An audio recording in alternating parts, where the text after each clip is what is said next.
Fala pessoal, bem-vindos a mais um vídeo do Holandês Voador. E hoje eu volto aqui para indicar mais filmes para você assistir nesse frio na Prime Video. Então já vai deixando aquele like aqui embaixo, se inscreve no canal e vem comigo que hoje tem clássico na lista. O primeiro filme de hoje é um filme que eu achei muito interessante chamado Blow the Man Down. Nele a gente acompanha duas irmãs que acabaram de perder a mãe e passam a assumir as dívidas da casa onde viviam. Mas tudo muda ainda mais quando a irmã mais nova é obrigada a matar um cara misterioso em legítima defesa. E agora ela pede ajuda da irmã para tentar se livrar do corpo. Mas o crime não passa tão despercebido assim. Não, eu não dei spoiler. Esse caso em que a personagem da Mary Beth mata o cara, bem no começo do filme, faz parte da sinopse. Então, o arco central desse filme é muito mais sobre os vestígios e as possíveis consequências de um crime cometido por uma pessoa completamente inexperiente, que ainda recebe a ajuda da irmã, que claramente também nunca participou de um crime na vida dela. E apesar do filme transparecer uma trama sombria demais, Blow the Man Down é uma mistura de suspense dramático com comédia dark, o que faz o filme se destacar no meio de outros filmes que abordam assassinatos de um ponto de vista mais amador dos protagonistas. Isso ainda elabora um tom muito mais europeu ao filme, que apesar de ser uma produção americana, a atmosfera climática e o tipo de narrativa é muito semelhante a filmes franceses e alemães, por exemplo, principalmente quando o filme explora o lado mais cômico dele, que não é o tipo de comédia que vai te fazer rir ou achar hilário, até porque a diretora faz questão de manter um ritmo bem linear. Então quando o filme puxa pra comédia, acaba sendo muito mais um flerte com o gênero do que uma visita profunda, o que acaba encaixando perfeitamente com a atmosfera do filme, que apesar de ter sim um visual frio e denso, se torna mais leve e interativo. Ainda mais por ser um filme que não se limita exclusivamente ao enredo do acobertamento do crime. Existe uma preocupação muito boa com a ligação entre os personagens para sustentar as motivações dos acontecimentos e o que leva eles a acontecerem. Então é um filme que ele podia muito bem ser monótono pelo tanto de diálogo que guia a história, mas esse zelo por criar personagens complexos colabora muito para contar uma história que é intrigante do começo ao fim, que ainda conta assim com momentos mais tensos, justamente porque ele estabelece muito bem as características e as motivações de todos os personagens. Então não deixa de conferir essa boa surpresa original da Prime Video, Blow the Man Down, que aliás, depois de ouvir a música, é muito difícil falar o nome do filme sem cantar.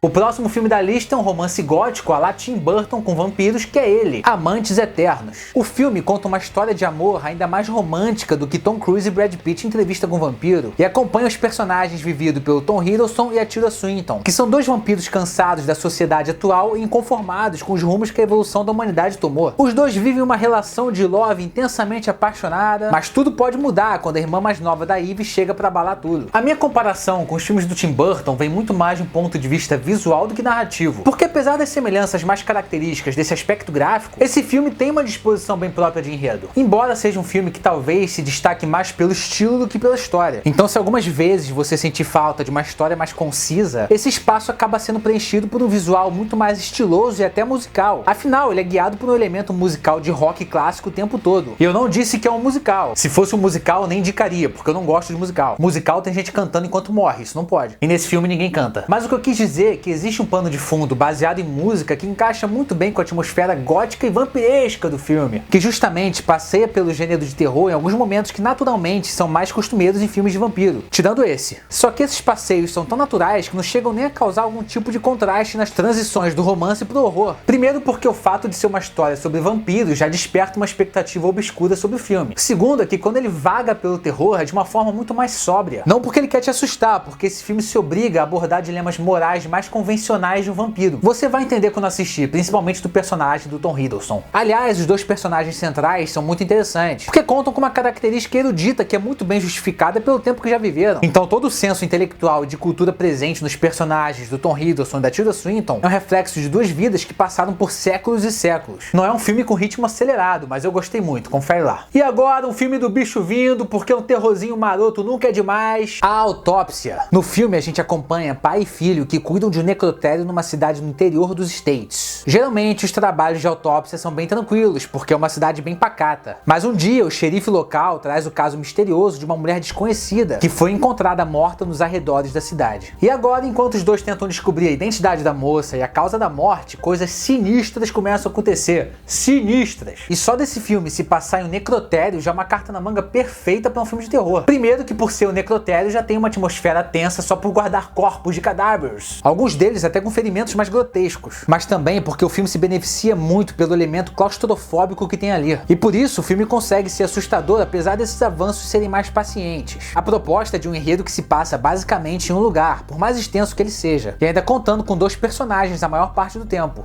Ou 3, né? É claro que essa tensão inicial vai muito mais direcionada ao público do que aos personagens centrais. Até porque os 2 protagonistas são experientes e já estão bem acostumados com esse tipo de trabalho. Mas aí é que tá, o filme não se apoia exclusivamente no terror atmosférico, criado por um lugar que naturalmente é mais angustiante. Enquanto o bicho não vem de fato, existe um lado bem interessante sobre como os personagens lidam com a autópsia num geral. Toda a naturalidade nessa interação é muitas vezes guiada por algum personagem que não tem nem um pouco de familiaridade com o assunto. E é muito convincente a forma como o personagem do Brian Cox interage com o filho enquanto ainda tá tudo tranquilo no filme. Até porque todo filme de terror que você começa a assistir, você começa assistindo sabendo que é um filme de terror, sabendo que alguma hora o bicho vem, com ódio. E essa expectativa, que é sempre muito importante para gerar suspense, é recompensado pelo fato do diretor saber muito bem como explorar tudo que você já imaginou de mais assustador no necrotério, de como seria viver no necrotério.